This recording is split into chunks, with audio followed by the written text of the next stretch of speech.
The words were still hanging in the air when Clara Weston understood, with a clarity that was almost physical, that everything was over. She had not seen them coming. She had been standing in the middle of the Duke's study with a small stack of lesson notes for Nora in her hand, and he had looked up from his desk, and he had said them with a voice that carried no anger, no hesitation, no particular feeling of any kind. "You may depart whenever you please."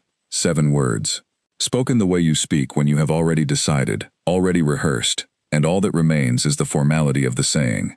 She had stood there and felt the floor tilt slightly beneath her, and then she had steadied herself, and she had looked at him, and she had said nothing, because there was nothing yet to say. The fire in the great stone hearth behind his desk was burning cleanly and well. It crackled and settled, throwing warm amber light across the bookshelves that lined the walls on 3 sides of the room, across the dark oak paneling, across the surface of the desk with its arranged papers and its inkstand and its single brass lamp. It caught the edges of things, the window latch, the frame of the portrait above the mantel, the Duke's dark hair as he lowered his gaze back to the paper in front of him.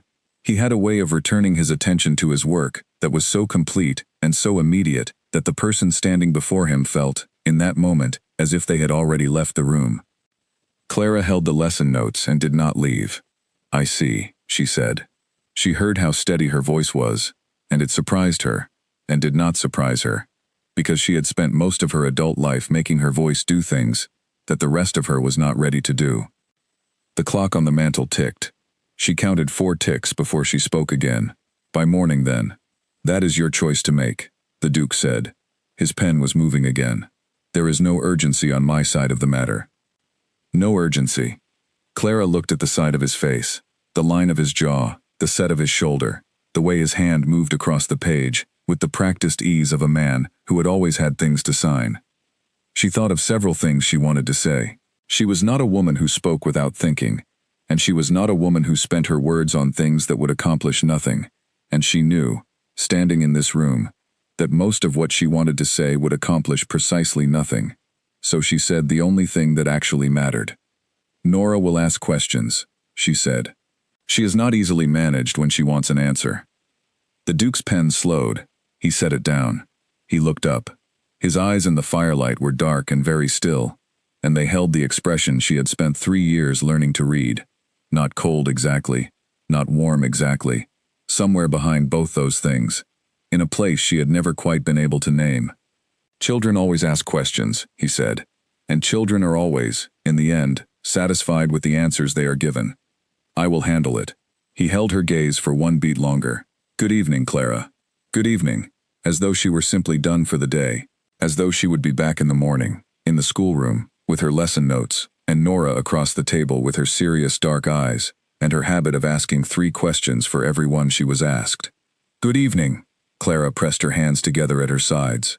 She squared her shoulders, not in performance, not in challenge, simply in the way a person squares their shoulders when they need to hold the shape of themselves. She turned. She walked to the door. She put her hand on the brass handle, turned it, stepped through the doorway, and pulled the door shut behind her, with a soft, deliberate click. She stood in the corridor with her back against the door for 3 seconds, looking at the amber light of the wall sconces, at the long stretch of corridor ahead of her, at the painting on the opposite wall. The first Duke of Hartley on horseback, dead for 80 years and never looking it. Then she walked. She climbed the back stairs, which she had always preferred to the main staircase, because they were direct and they were quiet, and they did not require her to cross the hall where she might encounter Mrs. Peel or William, and be required to maintain a face she was not yet ready to maintain. She walked down the Upper East corridor, past the schoolroom with its dark closed door, past the nursery. She stopped outside the nursery. She raised her hand and held it an inch from the wood, and did not knock. Behind the door she could hear Nora breathing. The slow, even sound of a child sleeping without any trouble, without any knowledge of what had just been said in the room 2 floors below, and 1 wing over. Nora slept the way she did most things.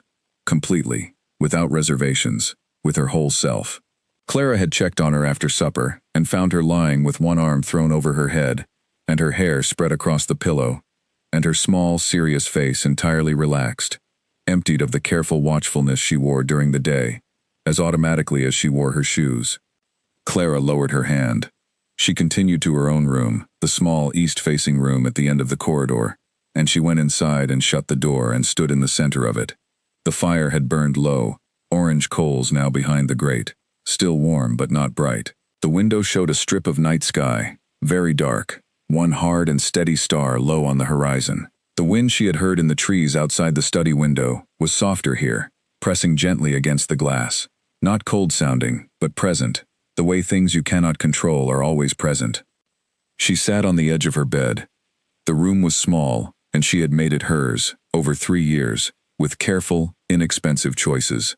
The curtain she had sewn herself from a length of blue cotton, bought on a half-day off in the village. She had chosen the color because it was the exact shade of the summer sky over the hills near her childhood home, and she had thought, when she bought it, that it would remind her, and it had, every morning for 3 years, and that had been a good thing. The dried lavender in the small clay pot on the windowsill, the scent mostly gone now but still present if you pressed your nose close to it on a quiet evening.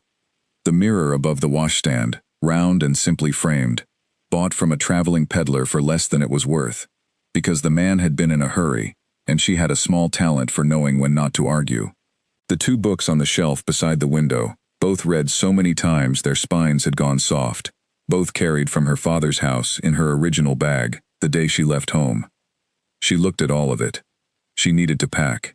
She was practical enough to know that immediately, and practical enough to start. She opened the chest at the foot of the bed. She had very little.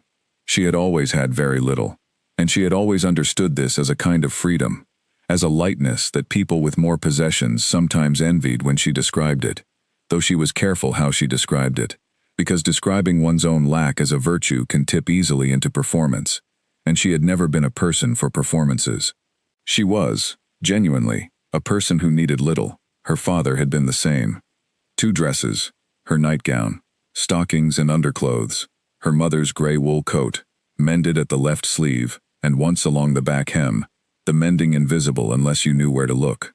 The small tin box that she had kept for 15 years, and that held 4 letters from her friend Ruth, written in Ruth's large, cheerful handwriting, that somehow made even ordinary news feel like good news, and 1 folded note from her father, 9 years old, and read so many times the fold lines had gone white, and the small silver pin he had given her on her 17th birthday, a simple oval with an engraved spray of leaves, worn smooth on one side where her fingers had touched it. And the 2 books. She folded everything slowly and deliberately. She placed her mother's coat on top and pressed the collar flat with both palms, the way her mother had always done, a habit she had inherited without ever intending to. She tucked the tin box between the coat's folds.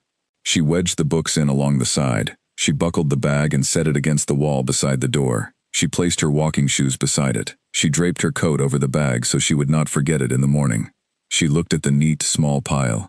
She looked at the room around it. She looked at the blue curtain, the lavender, the mirror, the empty shelf. She sat back on the bed and lay on top of the covers without undressing, because she would need to be up early, and she did not want to bother with buttons and pins in the dark of early morning. And she stared at the ceiling, and she breathed. She did not cry.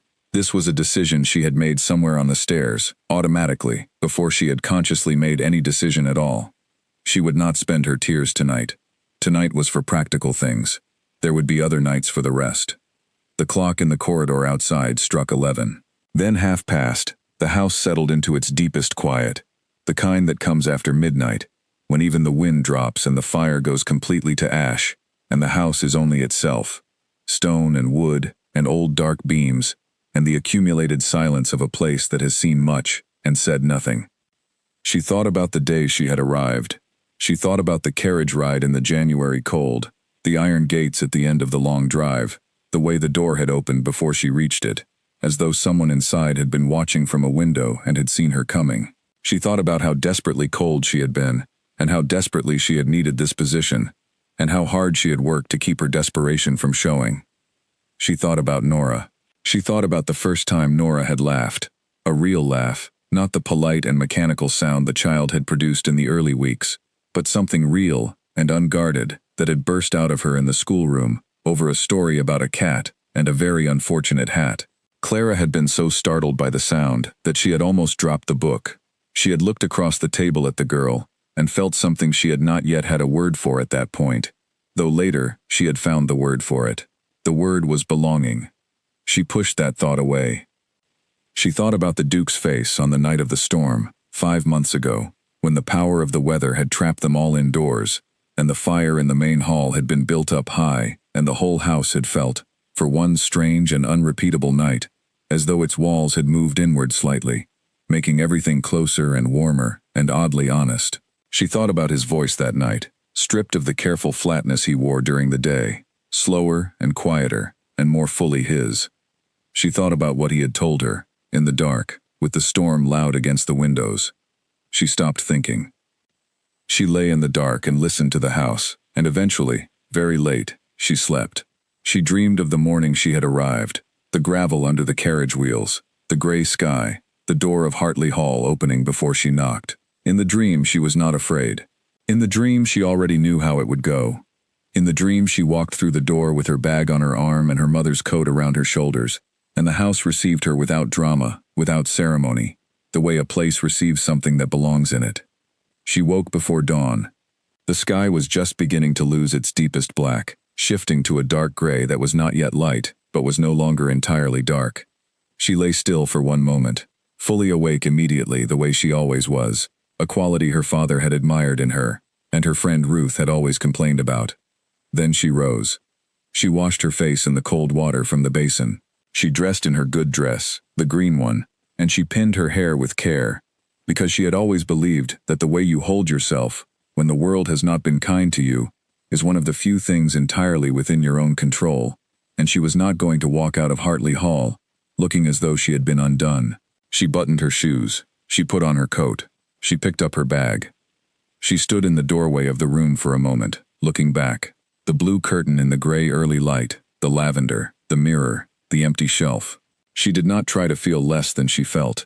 She felt it all clearly, and let it be what it was, and then she turned and walked away. She went down the back stairs for the last time, very quietly, aware of the sleeping house around her. The kitchen was cold and dark, smelling of last night's bread and the banked range and the faint mineral smell of the stone floor. She went through the back door that opened onto the kitchen garden, and down the path between the frozen vegetable beds, and through the small gate in the garden wall. She followed the side of the house to the front drive, and she walked the long gravel sweep toward the main gate, her footsteps barely audible, the house large and still on her right, with its rows of dark windows, and its old chimneys just beginning to breathe thin white smoke, as the fires were lit below. The gate was unlocked. She lifted the iron latch and pushed it open. It groaned in its hinges, the same groan it had always made, a sound she had heard hundreds of times from the other direction, arriving back from the village, or from a walk, the sound of coming home. She stepped through it. She let it close behind her. She did not look back. She had decided this in the night, and the decision held. There was nothing behind her that had asked her to stay, and the road was ahead, and the sky was beginning now to show the first pale promise of dawn in the east, just a line of lighter gray at the horizon, thin and cold and honest. She walked, and behind her, the rooms of Hartley Hall received the morning light one by one, as they always did, the east-facing windows first, then the others in slow succession. It came into the schoolroom. It came into the nursery. It moved through the corridor, where she had walked for 3 years. It entered the study, where last night, a man with dark eyes and a flat, settled voice had said 7 words that had changed everything. Room after room, the light came in and spread across the floors and the walls and the furniture, and found each room exactly as it had been left, and found nothing changed, and found nothing missing that anyone who had not been paying attention would have known to look for. Except that every room was emptier than it had been the day before, in a way that had nothing to do with furniture, and everything to do with the particular quality of silence that a place acquires when the person who made it breathe has gone. 3 years earlier, on a morning so cold that Clara could see her own breath rising in clouds inside the carriage, she had traveled to Hartley Hall for the first time, and she had not been remotely certain she would be offered the position. The letter from the estate solicitor had been brief and cautious. It had stated that the Duke of Hartley was seeking a governess for his young niece, that the child had proved difficult, and that 2 previous appointments had ended unsuccessfully within the first 3 months. It had listed the terms, which were fair, and the location, which was remote, and had concluded with the suggestion that only applicants prepared for a long-term commitment should apply. She had applied because she had no other choice. Not in any dramatic or extreme sense. She was not in immediate danger of anything. She had a small amount of money saved, enough for perhaps 4 more months of modest living in the rented room she occupied in a village 20 miles from here. She had her references, which were good. She had spent 2 years with a family in the north, teaching their 3 children, and the position had ended not through any fault of hers but because the family was moving abroad and could not take their staff.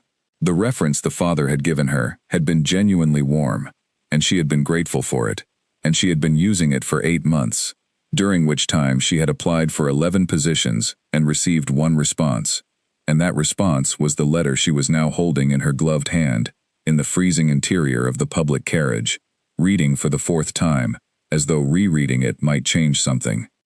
The carriage had picked up 1 other passenger, an elderly man going as far as the village 3 miles from the estate, who had fallen asleep almost immediately and snored softly and contentedly for the entire journey, which Clara had found, oddly, comforting. A person that relaxed about traveling in January suggested that the world was not in fact as hostile as it sometimes appeared. She watched the landscape change as they went.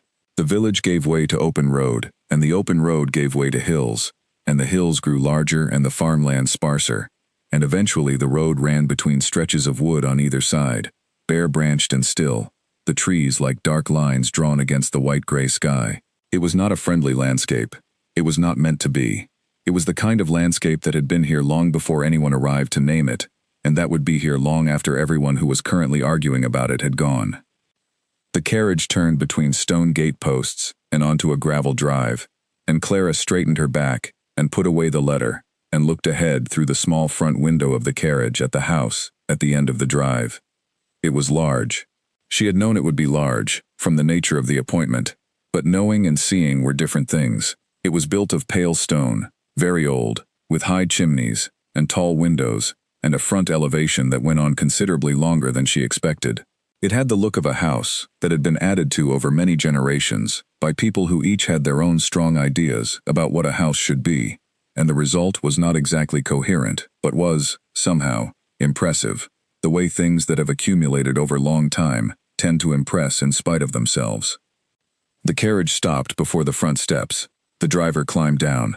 Clara did not wait for him to come around. She opened the door herself, which was not strictly the done thing, but she was cold, and the done thing could wait, and she stepped down onto the gravel and stood for a moment, adjusting her bag on her arm, and looked at the house. The front door opened before she reached the bottom step. A woman appeared in the doorway, tall, thin, with iron-gray hair pulled severely back, wearing a black dress of considerable quality, and an expression that was entirely neutral and entirely watchful. This was, Clara would learn, Mrs. Peel, who had been the housekeeper at Hartley Hall for 22 years, and who had seen enough of the world, and of this particular household, to be surprised by very little. She looked at Clara with the expression of a person making a rapid and thorough assessment, the kind of assessment that looks like no expression at all. "Miss Weston," Mrs. Peel said. It was not a question. "Yes," Clara said. "Come in, then." Mrs. Peel stepped back from the door, and Clara climbed the front steps, 4 of them, wide and stone-worn, and entered Hartley Hall for the first time. The entrance hall was large and cold, not the polished, intentional chill of a grand house in summer. This was a deeper cold, the cold of stone walls and high ceilings, and fires that had not been lit here recently, the cold of a space not being used for warmth or gathering, but simply for passing through. Clara's eyes moved across it quickly, professionally, the way she had learned to take in a new place, the dimensions, the state of things, what was kept up and what was not, the small signs of how a household was actually run versus how it was meant to appear. The hall was clean. That was the first thing. Whatever the cold was about, it was not about carelessness. The floors were well swept, the wainscoting dusted, the brass fittings on the doors polished. The paintings on the walls were old, many of them, and some were very good, and they were hung straight and lit well by the high windows. But there were no flowers anywhere, which in a house this size in the autumn season was notable. There was no sign of recent occupation, no gloves left on the hall table, no walking stick propped by the door. None of the small, casual evidence of a family living in a space.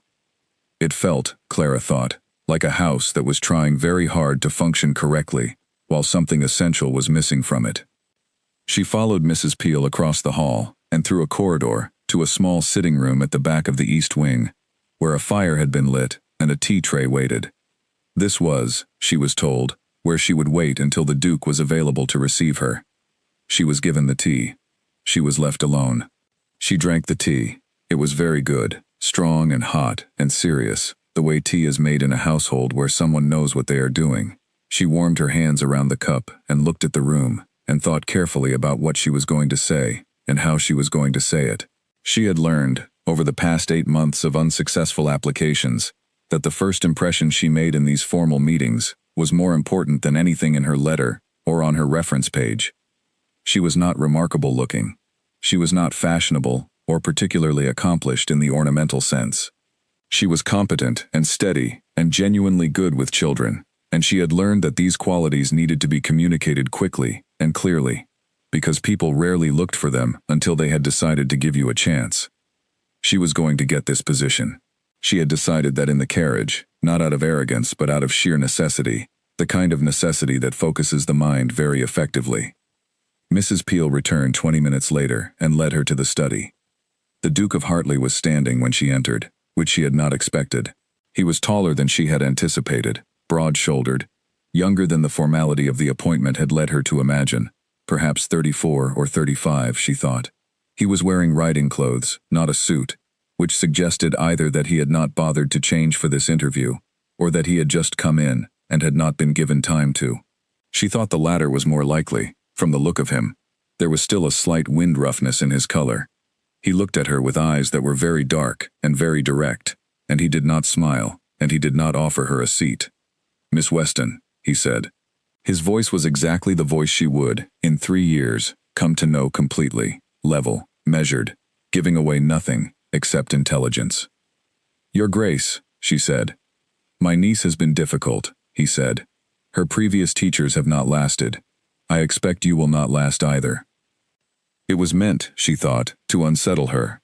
It was meant to test whether she was the kind of woman who would look away, or soften her voice, or reassure him that she was different, which was the kind of thing people said when they were desperate and not thinking clearly. She did not look away. "I expect I will, Your Grace," she said. A very brief pause. Something moved across his face, and was gone before she could identify it. "Sit down," he said. And they had talked for 35 minutes, and at the end of those 35 minutes he had told her that the position was hers if she wanted it, with a tone that suggested he thought she might reconsider once she understood what she was getting into, and she had said that she wanted it, with a tone that suggested she did not reconsider anything she had already decided. She had gone up to the room she was shown to, the small east-facing room with the bare window and the narrow bed and the view of the winter trees, and she had sat on the edge of the bed and put her face in her hands and breathed out very slowly, and then she had straightened up, and she had begun to think about what came next.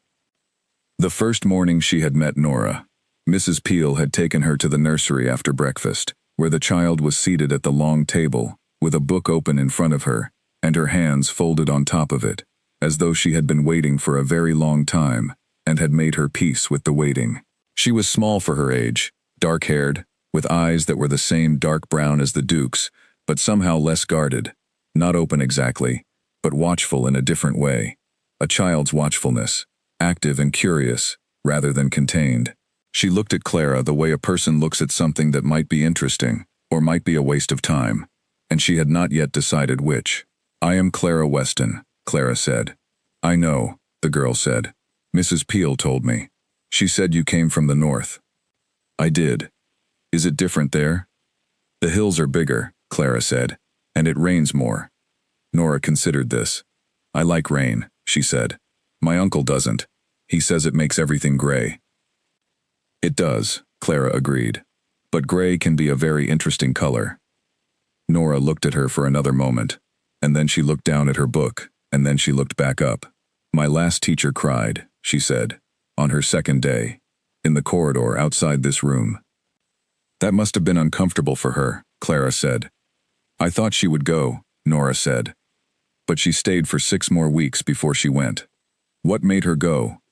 Nora shrugged with one shoulder, the precise minimum of shrug. I think she was homesick, she said. She talked about her family a lot. She talked about them so much that you could tell she was thinking about them, even when she wasn't talking about them. Clara sat down across the table from her. What book is that? She asked. Nora showed her. It was a natural history, adult-sized, clearly borrowed from somewhere other than the schoolroom shelf. I can't read all of it, Nora said, in a tone that made it clear she found this state of affairs purely temporary. Some of the words are too long. We can work on that, Clara said. Nora looked at her again. The look was very serious and very measuring. You haven't cried, she said. Not yet, Clara said. And Nora had almost smiled. Just the edges of it, around her mouth, carefully contained. But Clara had seen it. She had catalogued it. She had understood, in that moment, that this was a child who had put up walls, the way the house had put up walls, and that the walls were not malicious, and were not permanent, and that what lived behind them was worth the work of getting through. She had been right. In the first week, she said very little about the walls, and worked instead on the subject of interesting things. She brought books about animals, and maps, and the ocean, and the stars. She told stories with the kind of quiet energy that does not demand attention, but makes it impossible not to pay it. She let silence sit in the room without trying to fill it, which was a skill that most adults had lost and most children had not, and which created between them, very quickly, a quality of ease. On the 9th day, Nora laughed. Not at anything important, a story about a cat and a very unfortunate hat, a piece of nonsense Clara had made up on the spot, but it was real. It was the genuine, helpless, slightly undignified laughter of a child who has forgotten to be careful, and it was the most honest sound Clara had heard since she walked through the door of Hartley Hall, and it broke something open in the room that had been closed a long time. She had been so startled by it that she had almost dropped the book. She had looked across the table at Nora and felt something so immediate and so certain that it had taken her breath, just slightly, and she had quietly and without ceremony understood that she was not going anywhere. But the house around her was still frozen. The house around her was still caught in the long, cold silence of a place where something had broken, and the breaking had not been repaired. Clara felt it in the staff, in Mrs. Peel's careful management, in William the young footman's slightly too alert expression, in George's habit of retreating to the stables whenever the Duke's mood shifted. She felt it in the way rooms were used, the way meals were taken, the way the day was organized around the Duke's schedule, with the precision of people who have learned that his schedule is the one fixed point around which everything else must arrange itself. And she felt it in the Duke himself, on the rare occasions she saw him in those first weeks. He moved through his own house with the composure of a man who has decided that composure is the only reliable tool he has left. He was polite to the staff, exacting with the estate management, and almost entirely absent from any life in the house that was not related to its formal running. He did not eat in the dining room most evenings. He did not appear in the library, the drawing room, or any of the public rooms except when he had visitors, which was not often. He worked in his study. He rode in the early mornings. He returned. He worked again. Clara watched all of this without commenting. She was new, and she was careful, and she was building her understanding of the place before she said anything about it. She had learned, in her years of working in other people's houses, that you cannot accurately read a household in the first weeks, because people are still performing for you then, presenting the version of themselves they believe a new person expects to see. The real household emerges later, when they have grown accustomed to your presence, and have stopped performing, and what emerges then is always more complicated and more interesting than the performance was. She waited. She worked. She taught Nora. She had her meals in the housekeeper's room with Mrs. Peel, which was fine by her. She had never been precious about where she ate. She walked in the afternoons on the days Nora rested, going further each time, learning the grounds, the kitchen garden, the walled garden beyond it, the path through the wood that came out at the south wall, the view from the hill above the east drive, where on clear days you could see, just barely, the line of the sea. She was here. She was staying. She was already, without quite intending to, beginning to belong. The change in the house was not sudden, and it did not announce itself. It happened the way most real changes happen, gradually, then all at once, in a pattern you can only identify looking backward. Later, much later, Clara would try to pinpoint the moment when things began to shift, and she would find that there was no single moment. There was only a series of small ones, accumulating quietly over weeks and months, until they amounted to something she could feel, but not quite describe. It started with Nora.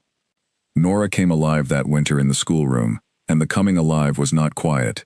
She was, Clara discovered, a child of remarkable intelligence and almost equally remarkable stubbornness, and these two qualities existed in her in a state of constant productive conflict.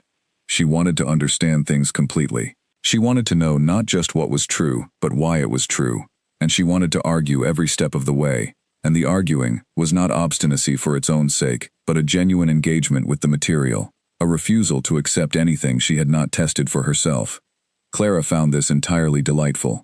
She had always believed that the best kind of student was the one who pushed back, and Nora pushed back with a focus and a consistency that Clara matched and returned, and the result was a schoolroom that was, on any given morning, more alive with debate than most drawing rooms were in an entire season. They argued about history and geography and mathematics and the behavior of animals and the rules of grammar and whether a particular story ended correctly or should have ended differently, and every argument taught both of them something, which was exactly as it should be. The sound of the schoolroom began to carry. Clara first noticed this because Nora mentioned it. "Mrs. Peel said she can hear us from the corridor," Nora said one morning, in a tone that was slightly worried. Was she bothered by it? Clara asked. Nora thought about it. She didn't look bothered, she said. She was sort of smiling, but she looked like she wasn't sure she was allowed to be. That observation, the precise, careful perception of it, the recognition that someone was feeling something they were uncertain whether to show, was so accurate and so perceptive for an 8-year-old that Clara sat with it for a moment before she responded. She thought about what it told her about Nora, and about what it told her about the household, and about what it might mean for both. She began, very carefully, to expand things. She started opening the curtains in every room she was permitted to enter, on the mornings when the sun was out, because the house received very little direct light, and had the habit of closing against what was available. She brought a small vase of winter branches, just branches, nothing that required cutting from a garden, just the silver birch from the edge of the wood, and put them in the schoolroom. She asked Mrs. Peel if she might rearrange the nursery table, just slightly, to take advantage of the window light for reading, and Mrs. Peel had said yes, with an expression that suggested the question itself was unusual and not unwelcome. She asked if Nora might take her meals in the dining room, at least on some evenings, rather than always in the nursery. Mrs. Peel had looked at her with that measuring, neutral expression. That would require His Grace's permission, she said. Of course, Clara said. Could you ask him? The answer had come back through Mrs. Peel the following morning, and the answer was yes. Nora had received this news with the carefully restrained excitement of a child who has long since learned not to expect good news, and is therefore not entirely sure what to do with it when it arrives. She had dressed for dinner that first evening with more attention than usual. She had combed her hair twice and had asked Clara to check that her collar was straight, and she had gone down the stairs to the dining room where, as it happened, the Duke himself was present for dinner for the first time in 2 weeks. Clara had not planned this. She was genuinely surprised. She had assumed that the Duke's permission for Nora to dine downstairs was a formality extended from a distance, not a sign of any intention to participate. But there he was at the head of the table when Nora appeared in the doorway, and Nora had stopped walking and stood very still for a moment, as though calculating, and then she had gone in and taken her seat, and the Duke had looked up from his own plate and looked at his niece, and something in his face had changed. Something had briefly and quietly changed. He had asked her how her lessons were going. Nora, after a moment's surprise, had told him. She had told him about the book on natural history, and about the rivers of the southern continent, and about the difference between a star and a planet, which she had finally understood that morning, when Clara had explained it using the lamp and 2 oranges from the fruit bowl. The Duke had listened. He had asked 1 or 2 questions, carefully chosen questions, the kind that show a person is actually listening, and Nora had answered them with a directness and a confidence that she had not possessed 2 months ago. Clara, eating her dinner quietly in this scene, had felt it. The slight shift in the room's temperature. Not warmth yet. something before warmth, something like the first sign that warmth was possible. After dinner, in the corridor outside the dining room, the Duke had passed her on his way to the study. He had not stopped, he had not looked at her. But as he passed, he had said, very quietly, almost as though he were speaking to himself rather than to her, "She is doing better." And then he was gone, around the corner, and she was standing in the empty corridor, with his words in the air. She had gone upstairs and stood in her room for a moment, before lighting the lamp, and she had let herself feel pleased, properly pleased, the way she was careful not to do in front of the household. She had come here to do a job. She was doing it. Nora was doing better. The rest was not her concern. She told herself that fairly firmly. Over the following weeks, the changes continued in their quiet, accumulative way. Nora began to ask, in the evenings, whether she might sit in the library rather than the nursery. The library had better light, she said, for reading, which was true, and also not entirely the point. The library was on the ground floor, adjacent to the Duke's study, and on the evenings, when he worked late, the study door sometimes stood open, and she could hear, not conversation exactly, just presence. A man moving in a room, a fire, a lamp, the sound of a house being occupied rather than merely maintained. Clara permitted it. She sat in the library with her, and they read, and sometimes the Duke's study door was open, and sometimes it was not, and when it was there was occasionally the brief sound of his voice, as he dictated to himself while he worked. A habit she had noticed in him, a habit of speaking quietly to himself, as he thought through whatever he was writing, not conscious of it, the way people are not conscious of things they have always done. One evening, Nora had fallen asleep over her book, which happened sometimes, the child tipping forward slowly like a flower in a wind, and Clara had picked up the book and set it aside, and covered her with the blanket from the chair, and she had gone to the doorway of the study to ask William to come and carry the child upstairs. But the study door was open, and there was no William in sight, and the Duke was at his desk, and he looked up when she appeared in the doorway. "She's asleep," Clara said. "In the library?" He looked surprised. Not displeased, she thought. Surprised. "She always insists she is not tired," Clara said, and then falls asleep over her book within the hour. We have reached a compromise, in which I do not point out the predictability of this pattern. The Duke's expression shifted. It was almost something, almost an expression she had a name for. Brief, at the corner of his mouth. "I'll have William." "I've not found him," she said. "I can manage her myself." "She's not light," the Duke said, standing. "I'm stronger than I appear," Clara said. He had looked at her then, for the first time, with the look that was not his usual professional assessment. It was a quick look, the kind that arrives and departs before a person has decided to make it, and she did not draw attention to it. She simply met it and then moved back toward the library, and he followed, and together they had carried Nora upstairs, one of those entirely practical and almost wordless pieces of coordination that two people manage when they are both thinking about the same practical thing and have, briefly, nothing else between them. At the top of the stairs he had held the lamp, and she had taken the child into the nursery and settled her, and when she came back out he was still there with the lamp, which surprised her, and he had said nothing, but he had waited long enough for her to come back out, and they had walked, separately but together, along the corridor back to the main staircase, and at the top he had said good night, and she had said good night, and she had gone to her room. She had not thought about it more than once. She had definitely not thought about it more than twice. The weeks continued. March came, and then April, and the grounds of Hartley Hall went from gray and bare to the muddy tentative green of early spring. Clara began taking Nora outside for lessons on the better days. Botany in the kitchen garden, geometry in the pattern of the stone paths, history at the old folly at the edge of the wood that had been built, according to the estate records, by the second Duke of Hartley, for reasons that the records described as aesthetic purposes, and which the third Duke had apparently found embarrassing enough to plant a hedge around. Nora had been entirely captivated by the folly. She had inspected it from every angle, and had declared it excellent, and had asked Clara to tell her everything about the second Duke, and Clara had told her what she knew, which was not much, and had promised to find out more. She had gone to the library that evening for the estate history, and she had found the Duke there, not in his study, in the library itself, in the chair by the window, with a book. He had looked up when she came in, and she had explained what she was looking for, and he had told her which shelf, without a pause. And then he had gone back to his book, and she had found the volume, and sat down at the table to read it. And they had sat in the same room for an hour, in a silence that was not uncomfortable. It was the first time they had occupied the same room, without the presence of Nora, or the formality of a stated purpose. And the silence was, she noted, the ordinary and functional silence of two people who do not feel the need to perform ease, and therefore actually have it.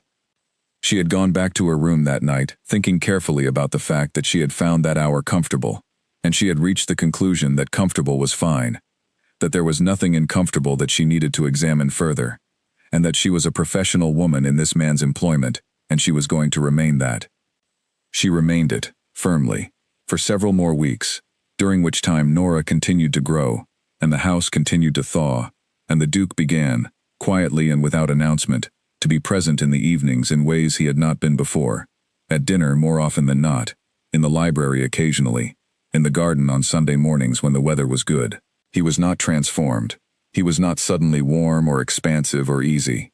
He was still contained, still measured, still the kind of person who chooses his words the way a careful man chooses tools, using only exactly what the job requires. But he had begun to choose them in the direction of the rooms where Clara and Nora were. She noticed this. She was a person who noticed things. She noticed it, and she filed it, and she did not draw conclusions.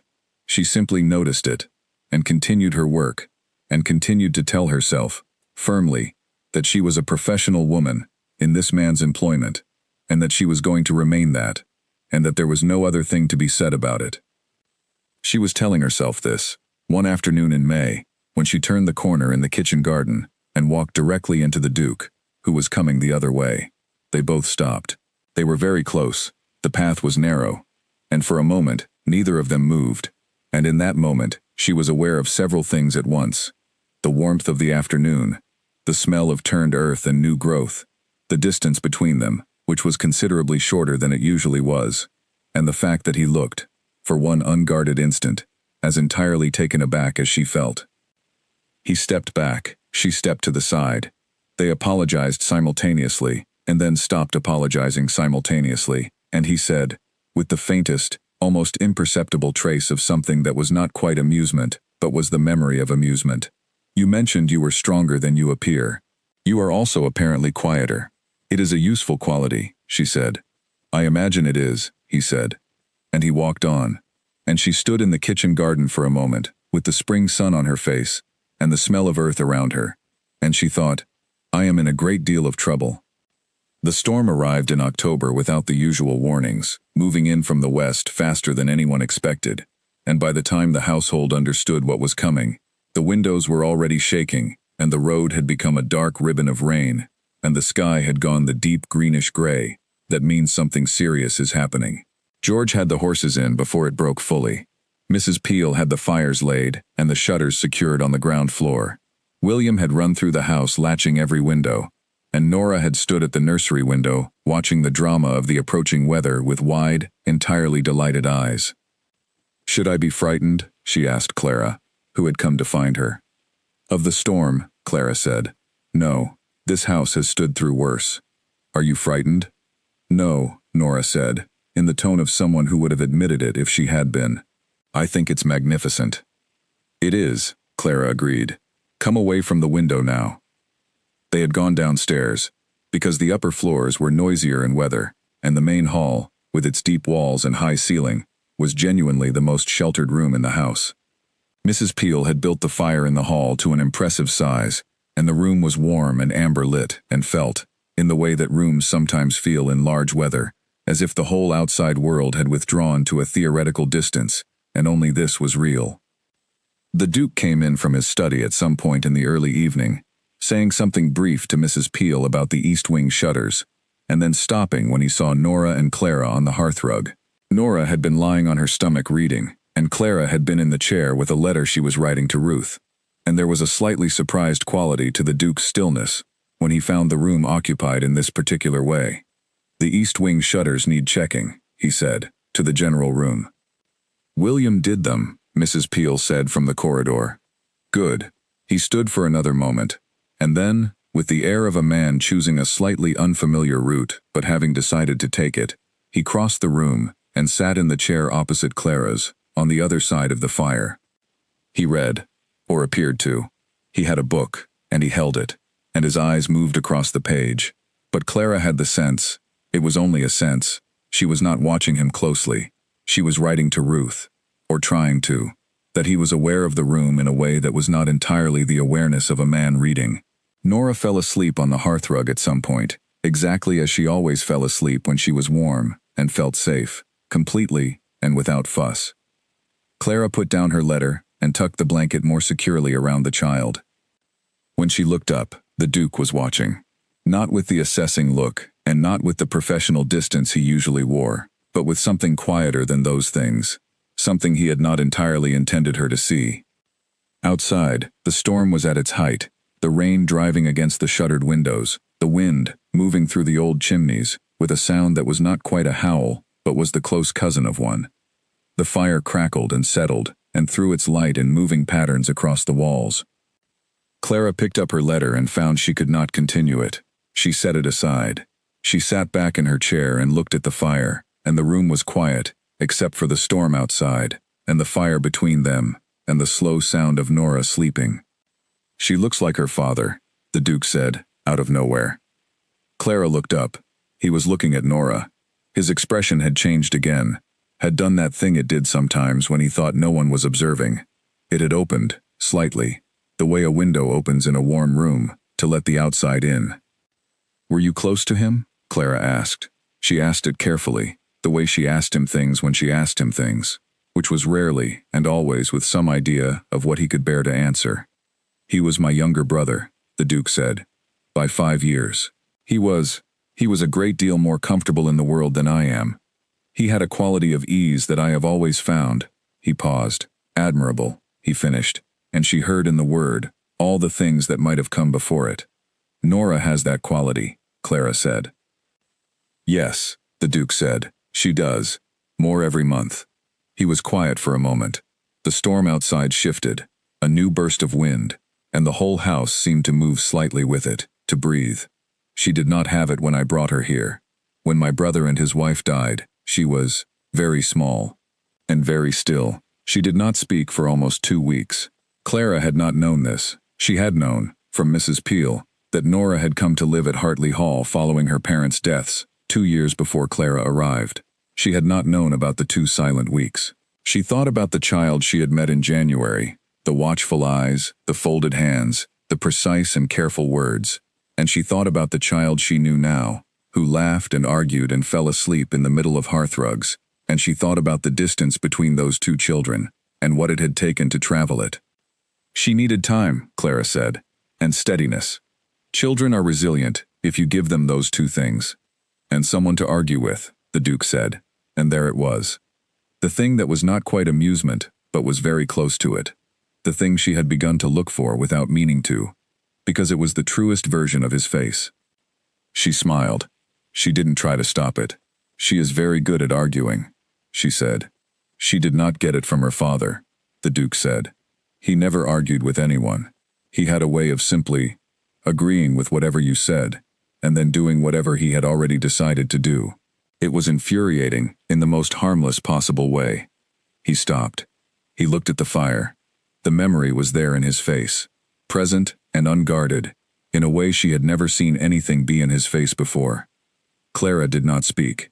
She understood, from long practice with difficult silences, that some things needed the space of quiet around them to be said at all. "My wife was the same," he said. "She had a capacity for making things lighter that I have never possessed and never fully understood. When she was here, the house felt different. When she died," he stopped again.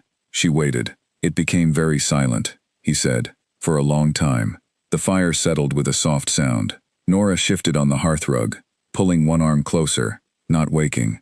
"I am sorry," Clara said. She did not say anything else, because there was nothing else to say that would not diminish what he had just offered, and she did not want to diminish it. He looked at her. It was a direct look, clear and unself-conscious in a way his looks almost never were, and she met it and held it, and did not flinch or soften or look away. "You have done something to this house," he said. "I don't know how to name it, but it has changed."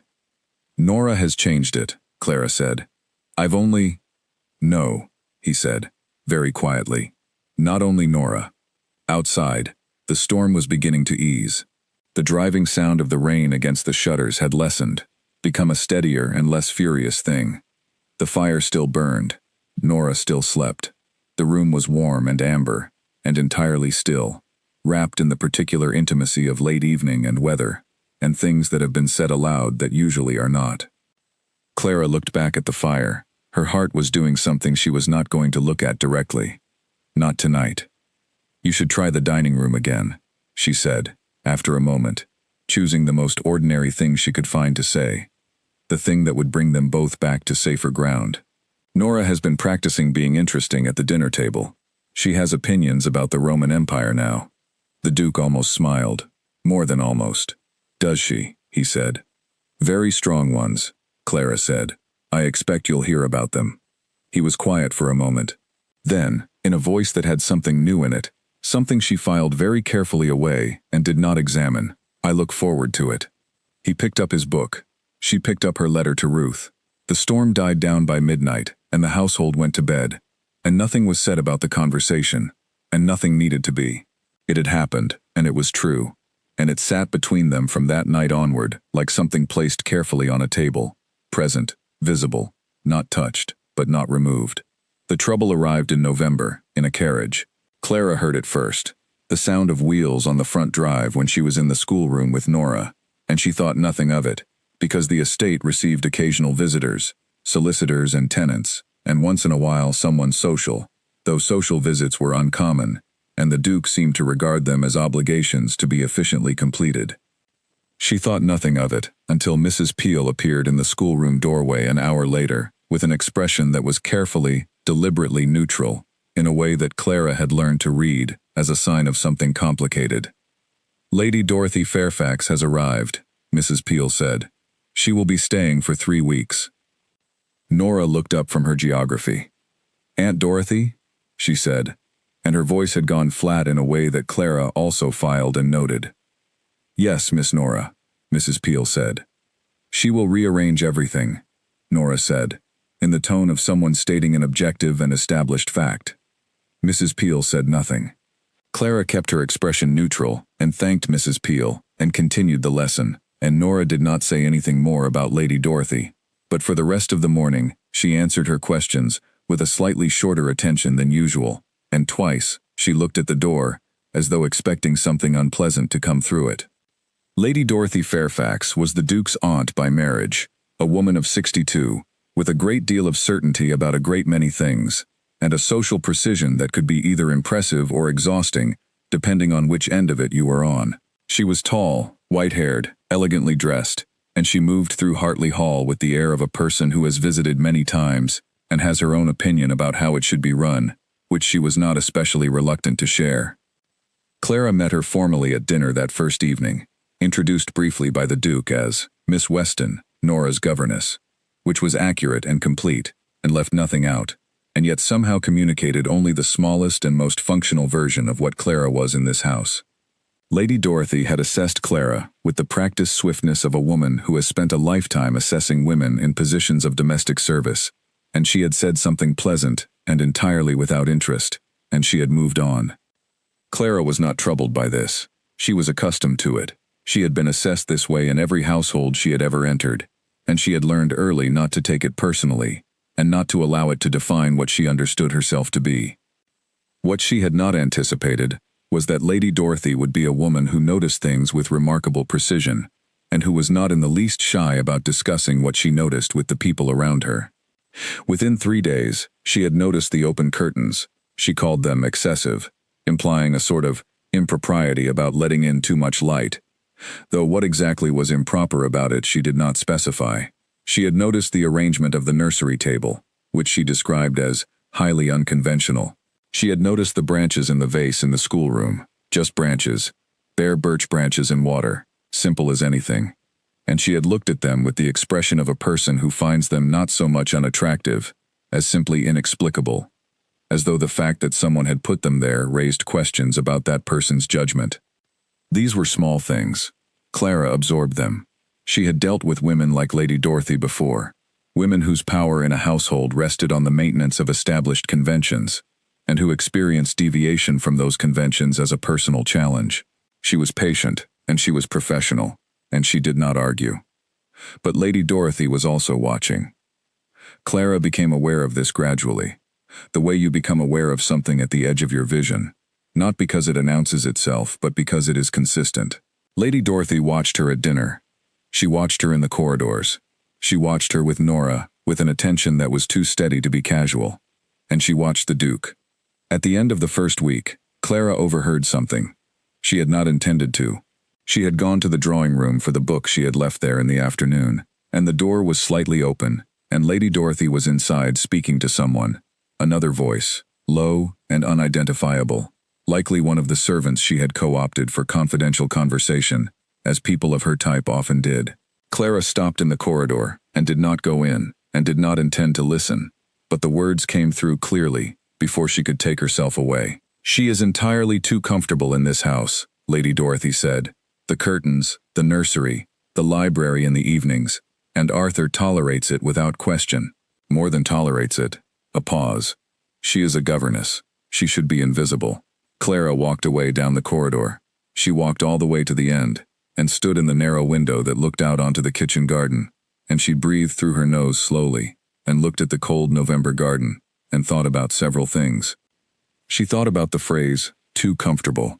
She thought about what it meant when a woman in a position like hers was accused of being too comfortable, that comfort itself, in someone who was not supposed to have it, was a form of transgression.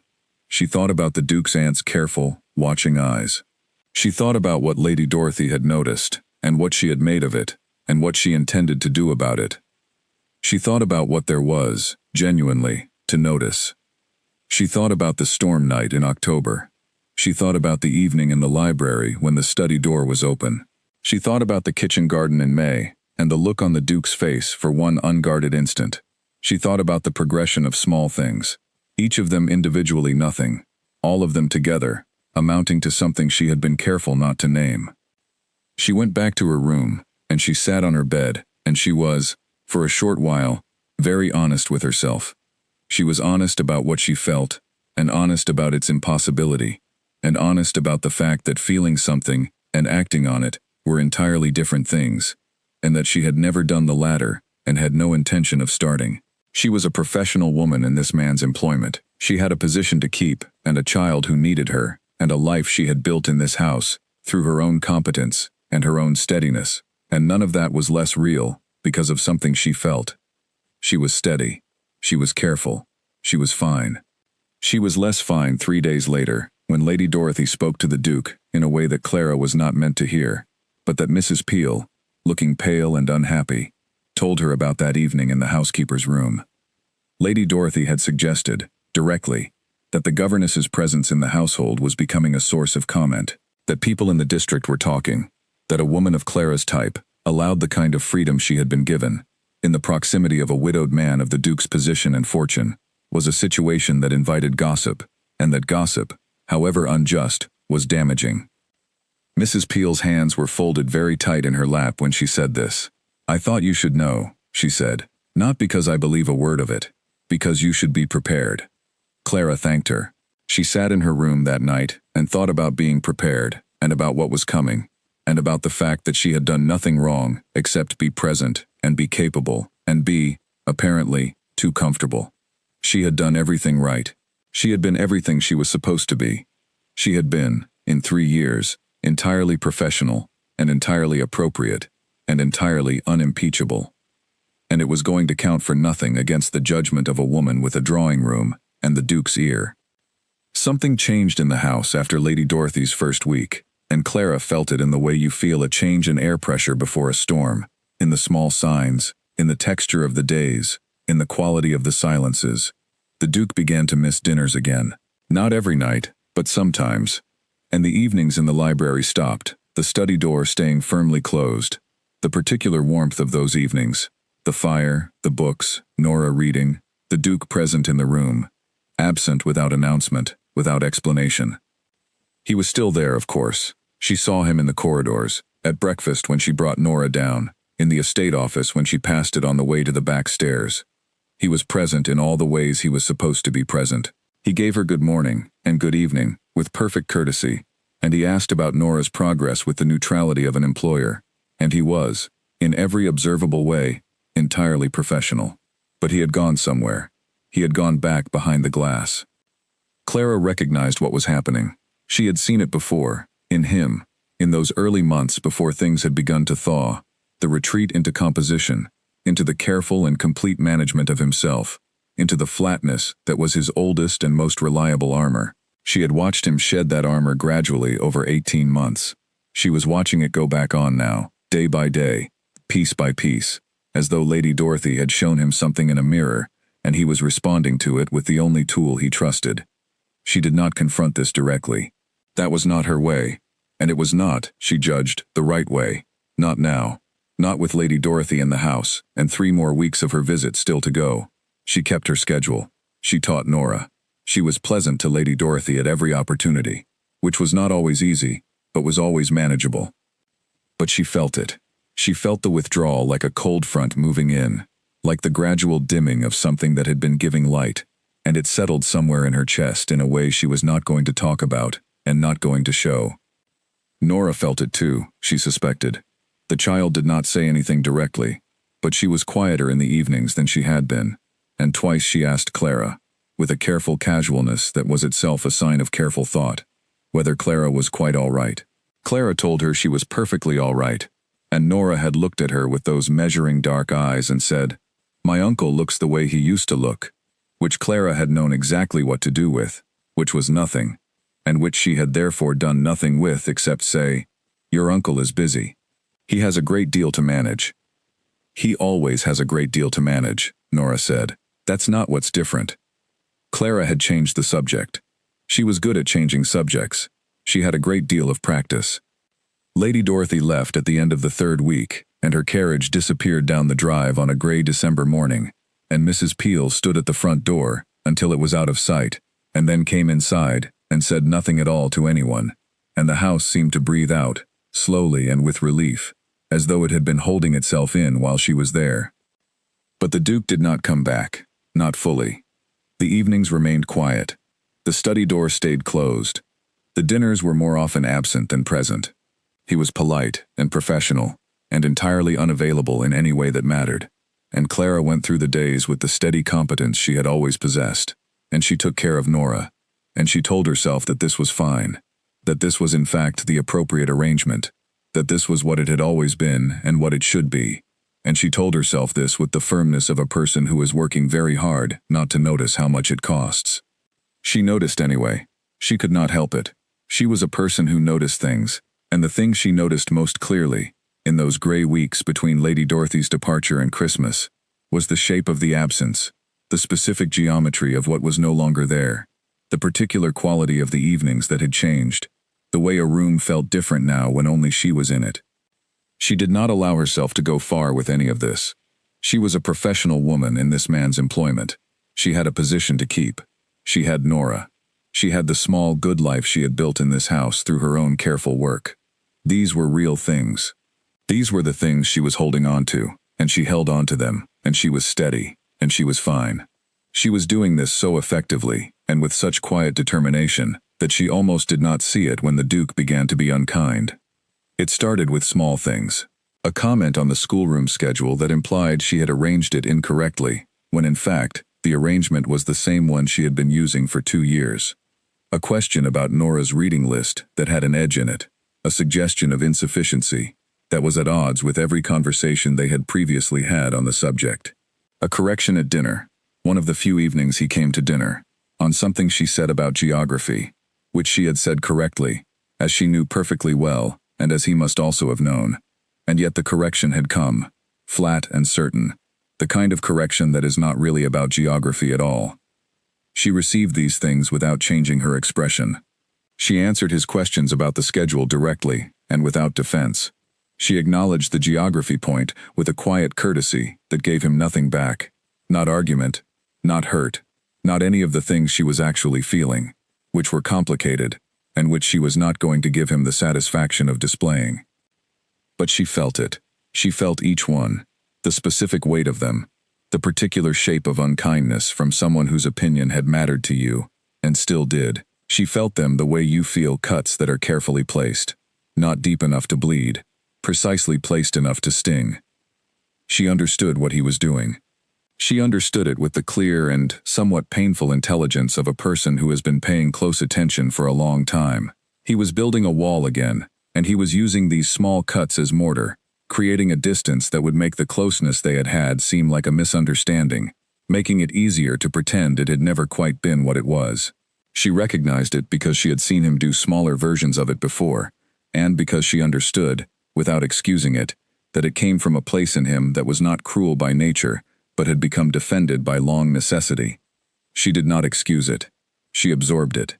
She maintained her steadiness, and her professionalism, and her care for Nora, and she absorbed the unkindness, and she did not respond in kind, and she went to her room in the evenings, and sat by the low fire, and was very honest with herself about what was happening, and honest about the fact that understanding something did not mean you did not feel it. She felt it very much. January came. Then February. The cold was serious that year, the kind of cold that got into the walls of old houses and stayed, that made the floors cold through the rugs and made the fires seem insufficient no matter how high you built them. Nora wore her heaviest dress to lessons and sat with a blanket across her lap, which she had decided was acceptable because Clara had told her that scholars in medieval universities had done the same thing, and Nora found this entirely satisfying as a precedent. She was good at her work, and she had always found a kind of reliable comfort in it, the dailiness of it, the way a good day of teaching left you tired in the best way, used up and satisfied, the feeling of having spent yourself on something worthwhile. She had that, still. She had Nora, who was remarkable, and growing more remarkable by the month, and who had begun writing her own stories in the evenings, in a small notebook she had asked for Christmas. Serious stories with complicated plots and characters, who argued with each other, in ways that made Clara suspect Nora had been paying very close attention to the world around her. She had the house, which she still loved in spite of everything, the way it looked on a clear morning, with the light coming across the east lawns, the smell of it, the deep familiar quality of a place you have inhabited long enough to know in your body. She had Mrs. Peel, who was not warm in the conventional sense, but was reliable and fair, and occasionally, very quietly, kind. She had her letters from Ruth, who wrote with enthusiasm about her own life in the village 30 miles away, her work at the school, her recently acquired cat, her ongoing feud with her neighbor over a fence. She had these things. The Duke was cool and correct and present only in the official ways, and she was absorbing this, absorbing it and continuing, absorbing it and holding herself together, absorbing it and remaining, day after day, the steady and competent version of herself that she had always been. But something was wearing thin. She could feel it, the way you feel fabric wearing thin in a place you have rubbed too many times. Still whole, still functional, but changed.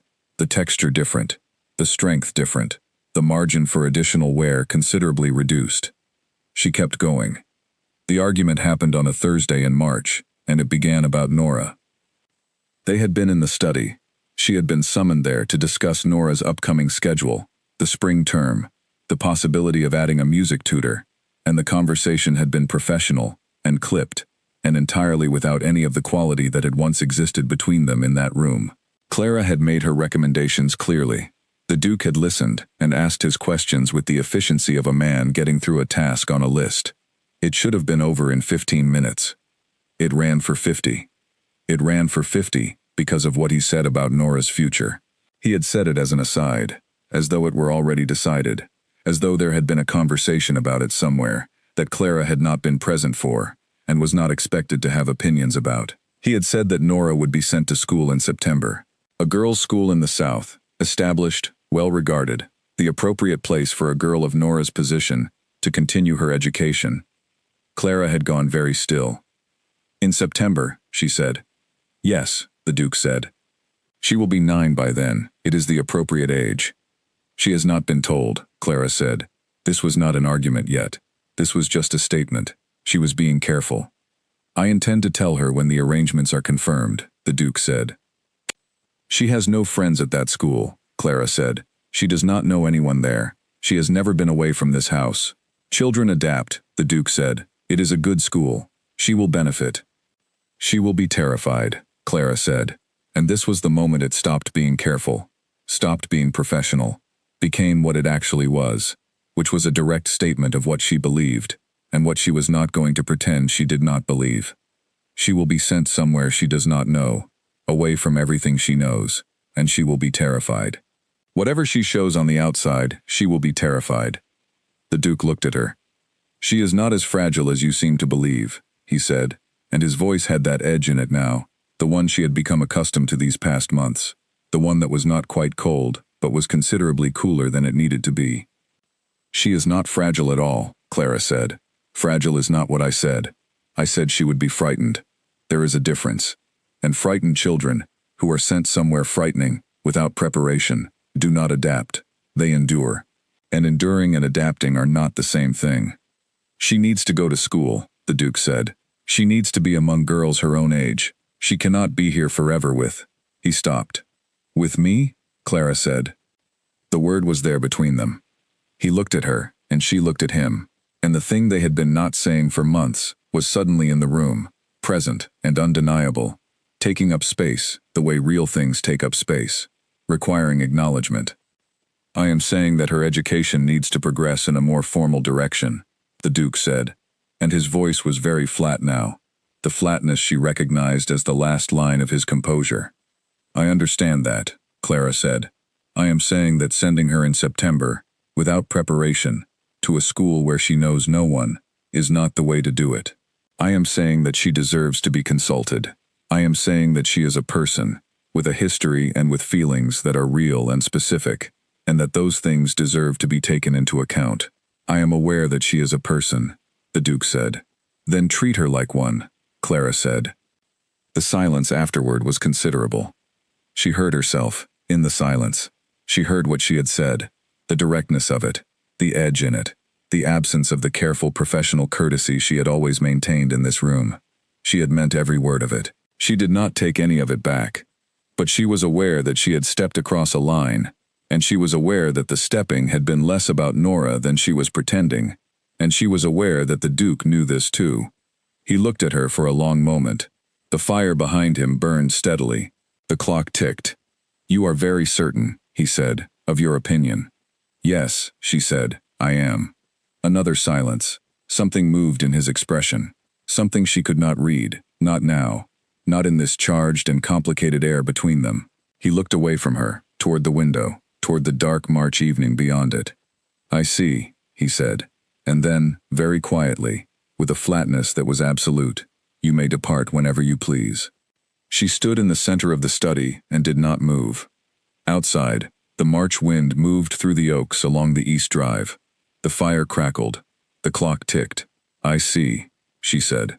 Her voice was steady. She was proud of that. The road south from Hartley Hall passed through 3 miles of open country before it reached the first village, and on the morning Clara walked it, just past dawn, the light was thin and gray and the fields on either side were frost pale, the grass still rigid with it, the hawthorn hedges dark and bare. She walked at a steady pace, her bag on her arm, her mother's coat around her shoulders, her breath in small clouds in the cold air. She had a plan. It was a practical plan, the kind she was good at. She would walk to the village and take the first available public coach heading south. She had enough money for the journey, and for 2 months of lodging if she was careful, more if she found work quickly. She had her references, which were good. She had her skills, which were considerable. She had her health and her steadiness, and her ability to begin again, which she had done before, and which she would do now. She had all of these things. She did not have Nora. This was the thing she was not thinking about. In the specific way she was not thinking about the sea. By keeping it off to one side, visible in the edge of her vision, not looked at directly. She had worked out, sometime in the night, as she lay on her bed not sleeping, that she would need to not think about Nora for a while, at least for the first days, because thinking about Nora was the thing that would undo her, and she could not afford to be undone right now. She would think about Nora later, when she was somewhere safe, when she had a room and a lamp and a door she could close. The village appeared after 40 minutes of walking. The church tower first, then the rooftops, then the high street with its cobblestones and its early morning quiet. A baker's boy was making deliveries on a cart, the horse leaving slow dark hoofprints in the frost. A woman was opening the shutters of a shop. 2 dogs were investigating something at the base of a stone wall and ignoring each other about it. Clara went to the inn first, because inns were where you found coaches. The landlady was a brisk woman, who told her the southbound coach would stop at 10 o'clock, which gave her 2 hours, and who looked at her single bag and her composed expression and made, Clara suspected, a fairly accurate assessment of someone leaving a domestic position in difficult circumstances. She was not unkind about it. She brought tea without being asked, and a plate of bread and butter, and she said nothing more than was necessary, which was exactly the right amount. Clara sat in the parlor of the inn, and drank her tea, and ate her bread, and looked out the window at the frost-white village, and thought, for the first time since she had walked away from the house, about what she was going to do next. She thought about it practically, because practical was what she had. The South was a reasonable choice. There were more positions there, more families who needed someone competent and experienced and reliable. Ruth lived there, 30 miles from Hartley. She could stay with Ruth briefly while she looked for work. Ruth would make her eat something and ask her a great many questions in that direct, warm way she had, and Clara would answer as many of them as she could bear to, and Ruth would understand the rest without being told. She thought about writing to Ruth when she arrived. She thought about the letter she would write, how she would begin it, what she would say and what she would leave out. She did not think about the house. She was not thinking about the house when Mrs. Peel had been woken that morning by the sound of Clara's shoes on the back stairs, faint through the thick walls, so faint she was almost asleep again before she recognized what it was. She was not thinking about Mrs. Peel rising in the early cold and going to Clara's room and finding the door open and the room empty, the blue curtain, the lavender, the mirror, and the empty shelf where the books had been. She was not thinking about William, who had come down to the kitchen at his usual time and found the back door unlocked and had stood in the kitchen for a moment before going to find Mrs. Peel. She was not thinking about Nora, asleep in the nursery, who would wake in perhaps 2 hours and ask for Clara in the easy, assuming way she always asked, not yet knowing there was anything to assume. She was not thinking about the Duke, who had risen before dawn, as he always did, and ridden out to the east fields in the early gray cold, and returned an hour later, with the frost still on his coat, to find Mrs. Peel waiting in the hall. She was not thinking about any of this. She sat in the parlor and drank her tea and watched the frost village, and she was steady, and she was composed, and she was going to be entirely all right, and she was going to find what came next, and she was going to be fine. At 10 o'clock the coach arrived, and she paid her fare, and she got in, and the horses were given the word, and the coach moved away down the high street, and out past the last houses of the village, and onto the road that went south. Behind her, in the great old house on the hill, a man stood in the center of a study and looked at a fire and at a desk and at the particular quality of the room around him, which had changed in some way that he could not identify and could not stop noticing, and the quality of the change was this. It was exactly as it had always been. Everything was exactly as it had always been. Everything was entirely and immaculately in its place, and the fire burned, and the clock ticked, and the wind moved in the trees outside the window, and nothing was missing that anyone who was not paying attention would have known to look for. He was paying attention. He stood in the room and he understood, clearly and too late, what he had done. The southbound coach reached the city at dusk, changed horses, and continued the following morning.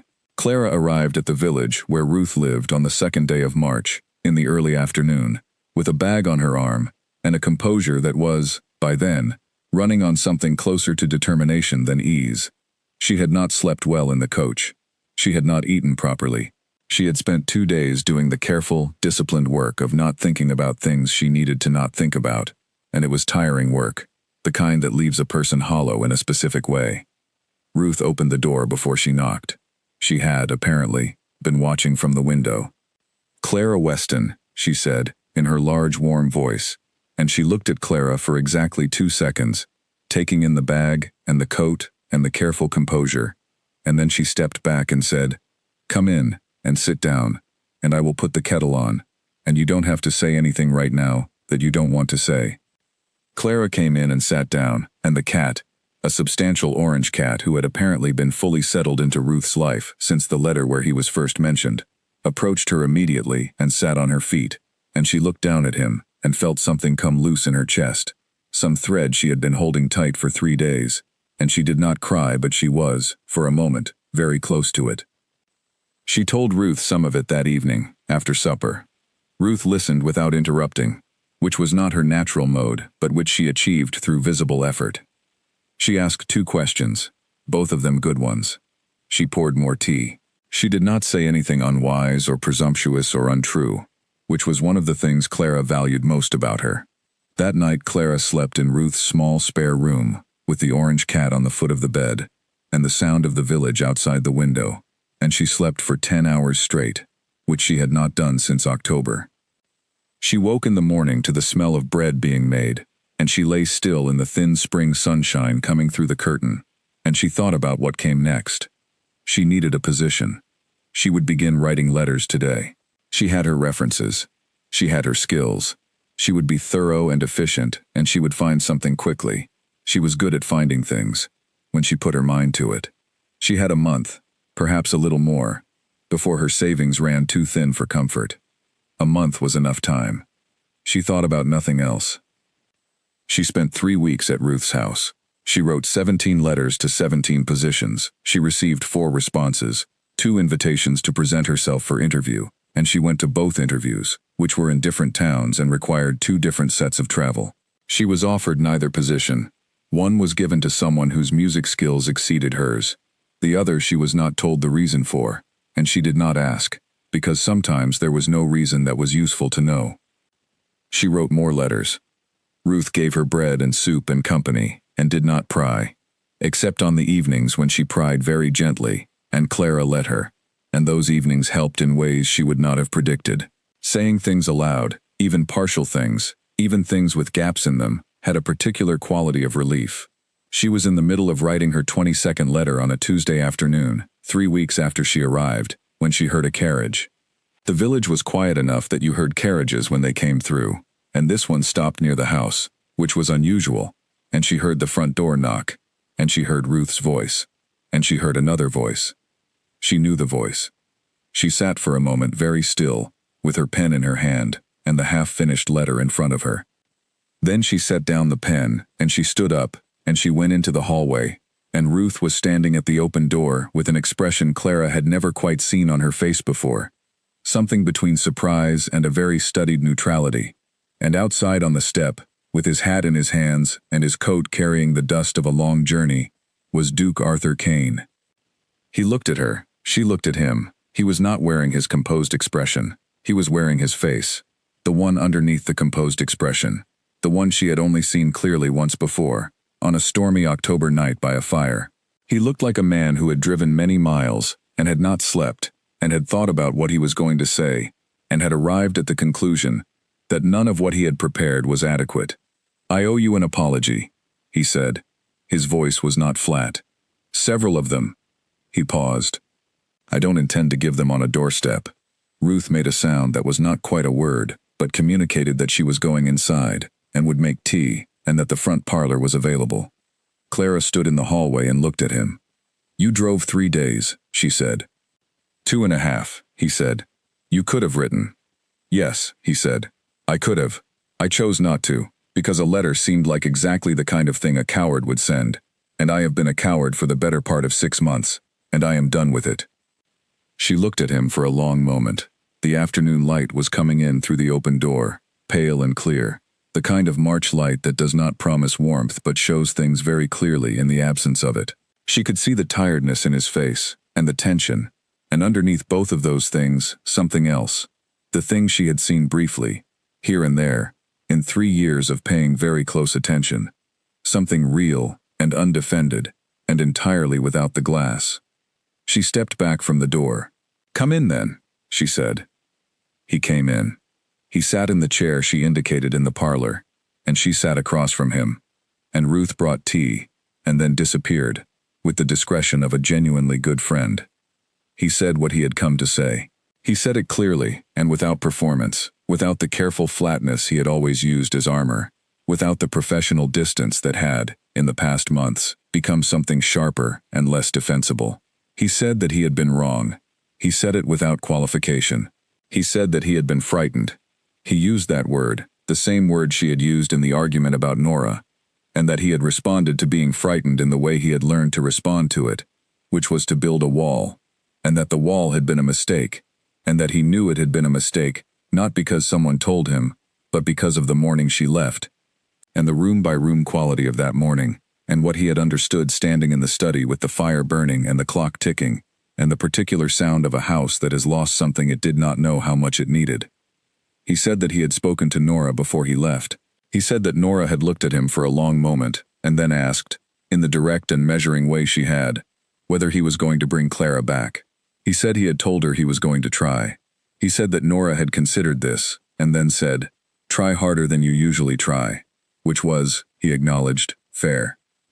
He said that there were things he had not said, over 3 years, that he should have said, and he was not going to try to say all of them now, in someone else's parlor, after driving 2.5 days and sleeping badly in 2 different coaching inns. He said only that the house was different without her, specifically and completely different, in a way that had nothing to do with logistics and everything to do with what she had made of it. He stopped. He looked at her. The March light lay across the parlor floor between them, clear and honest. Clara held her teacup in both hands and thought about what she wanted to say. She thought about 3 years. She thought about the blue curtain and the lavender and the storm in October and the kitchen garden in May. She thought about Nora falling asleep on the hearthrug. She thought about being told she was too comfortable. She thought about what had been worn thin in her these past months, and what was still there underneath it, still real, still hers. She thought about what she had always believed about honesty, that it required courage, that it was the hardest thing and also the most reliable thing, that a person who was afraid to say a true thing plainly was a person who would spend a great deal of their life managing the consequences of what they had not said. She thought about Nora saying, "Try harder than you usually try." "You were unkind," she said, "not from cruelty, but unkind." "Yes," he said, "I was. And you made me feel invisible," she said, at a point when I had begun to feel, after a very long time, that I was not. He was quiet for a moment. "I know," he said, "I'm sorry." She looked at him, and she believed him. She had always been a fair judge of what was real in a person, and what was real in him. Right now, in this parlor with the March light between them, and the tiredness in his face, and the hat he was still holding between his hands, as though he had forgotten he was holding it, was honesty. Plain, uncomplicated, effortful honesty. "Nora needs to be told before September," she said. "Properly told. Consulted. Given time to have feelings about it." "Yes," he said. "I understand that now. And she is not to be frightened into endurance," she said. "If she goes to school, she goes prepared." "Agreed," he said. She set down her teacup. She looked out the window at the village in the afternoon light, at the lane and the houses, and the ordinary March world of the place she was in, which was Ruth's world and not hers, which she had been borrowing while she figured out what came next. She looked back at him. "There are things I have not said either," she said. She said it quietly and directly, in the same way she said all the things she chose to say. "And I'm not going to say them all at once either, but I want you to understand that I know what they are. And I want you to know that I intend to say them at the appropriate moment, in a place that is not someone else's parlor." Something moved in his face. The thing that was not quite amusement, but was very close to it. The thing she had spent 3 years cataloging, because it was the truest version of him, the most real. "I would not have it any other way," he said. She stood. He stood. Ruth appeared in the corridor, either through uncanny timing, or because she had been listening, which was also possible. Clara looked at her friend, who looked back with an expression that contained, Clara thought, the entire friendship between them, the years, and the letters, and the bread and soup, and the good questions, and the discretion. "I'll pack my bag," Clara said. Ruth said, "I'll wrap some bread for the journey." And she went to the kitchen without any further comment at all, which was, Clara thought, one of the finest things about her. Clara went to the small spare room and picked up her bag, which had never been fully unpacked, because she was a person who knew, always, what she had, and where it was. The orange cat was on the bed, and watched her with the expression of a cat who has formed a strong opinion about this development, and is choosing not to share it. She scratched behind his ears. She fastened her bag. She stood in the doorway of Ruth's spare room for a moment, in the late afternoon light, and she was aware of something she had not felt in months. Not the careful steadiness she had been maintaining, not the professional composure, not the determination that had kept her walking forward. Something lighter than all of that. Something that had to do with choosing, freely and with full knowledge of what it cost, to go back. She went downstairs. The Duke was in the hallway, with his hat and his coat, and his 2.5-day journey, and his face without the glass in it, and Ruth was at the door, with a wrapped parcel of bread, and an expression of supreme satisfaction that she was making no attempt to conceal. The afternoon was deepening toward evening, and the air outside the open door was cold and still, and smelled of early spring, the specific smell of mud and green things, and the distant possibility of warmth. "Ready?" the Duke said. "Yes," Clara said. And Ruth embraced her, firmly and briefly, the way people embrace when they are not saying goodbye so much as saying, "Go, it is right, I am here." And Clara held on for a moment, and then she let go, and she walked through the door and down the step and onto the lane where the carriage waited. The journey back took 2.5 days, as it had coming, and it was not silent, and it was not performative, and it was not the careful professional exchange of two people maintaining appropriate distance. It was different from all of those things, and some of what was different was said aloud, and some was not yet, and what was not yet was held between them with the ease of people who know that they have time. He told her about the morning she had left. He told her about walking through the rooms, one after another, each one the same as it had always been, and entirely wrong. He told her about Nora waking and coming to the dining room, and standing in the doorway in her nightgown, and looking at the empty table, and then looking at him, with the expression she had, the measuring, direct, completely honest expression, and asking where Clara was. He told her about the conversation that followed, which had been the most difficult conversation of his recent life, and about the things Nora had said, which had been precise and honest, and very much what he needed to hear. Clara listened. She asked questions when she had them. She said what she thought when she thought it, and she did not manage the conversation or curate it or perform in it, and neither did he, and the result was something real, something that built on itself, something that felt, as the miles went past and the light changed and the landscape shifted from south to north, like a foundation being laid. They stopped at the same 2 coaching inns he had stopped at on the way. She slept better than she had in weeks. She woke in the mornings with the clarity of a person who has made a decision and is at peace with it, the specific clarity that belongs only to that kind of decision. On the morning of the 3rd day, they turned between the stone gate posts of Hartley Hall and came up the long gravel drive, and the house rose at the end of it, in the early spring light, pale stone and high windows and old chimneys, and the particular quality of a very old building that has been many things to many people and has its own gravity, its own way of being, its own claim on the light. Clara looked at it. She had told herself, when she walked away from it in the cold gray of early March, that she would not look back. She had kept that promise. She had not looked back once. She was looking at it now, from the other direction, in the morning light, approaching it rather than leaving it, and it looked exactly as it always had, large and a little forbidding, and not at all soft, and entirely, deeply, unmistakably itself. The carriage stopped at the front steps. Before she could take her bag, the door of the house opened. Mrs. Peel was in the doorway, with William behind her, and behind William, having clearly been watching from somewhere that allowed her to see the drive, Nora, who had her nightgown on still, and her feet bare on the stone step, which was cold, and her hair unbraided, and her dark eyes wide and bright. Clara stepped down from the carriage, and Nora took the front steps in 2 jumps, and stopped 2 feet away, with the particular restraint of a child who wants to run, but has decided that running is not the thing to do, and they looked at each other. "You're back," Nora said. "I am," Clara said. Nora was quiet for a moment. "Mrs. Peel says the school in the South is still being discussed," she said carefully. "It is," Clara said. "And your opinion on the matter is going to be part of the discussion. I have already agreed this with your uncle." Nora looked at the Duke, who had come around the side of the carriage. He looked back at her with the look he had worn on the evening in the dining room, the one he was learning to let out more often, the one that was real. He nodded, once. Nora turned back to Clara.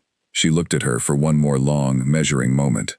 Then she said, "Your shoes have mud on them from the road," in the tone of a person who has decided not to make a fuss, but who needs something to say. "They do," Clara agreed. "I can show you where the cleaning things are," Nora said. "I know where everything is in this house." "I know you do," Clara said. "Lead the way." And Nora turned and went back up the steps, calling something to Mrs. Peel about mud, and Clara followed her, and the Duke followed Clara, and the door of Hartley Hall closed behind all three of them, with the sound of a house being entered rather than left, the sound of a door that knows the difference, and the morning light came in through the windows and lay across the floors of every room, one after another, east to west, exactly as it always had, and the house breathed in the particular way it breathed when the right people were in it, and it was, in every room, entirely alive.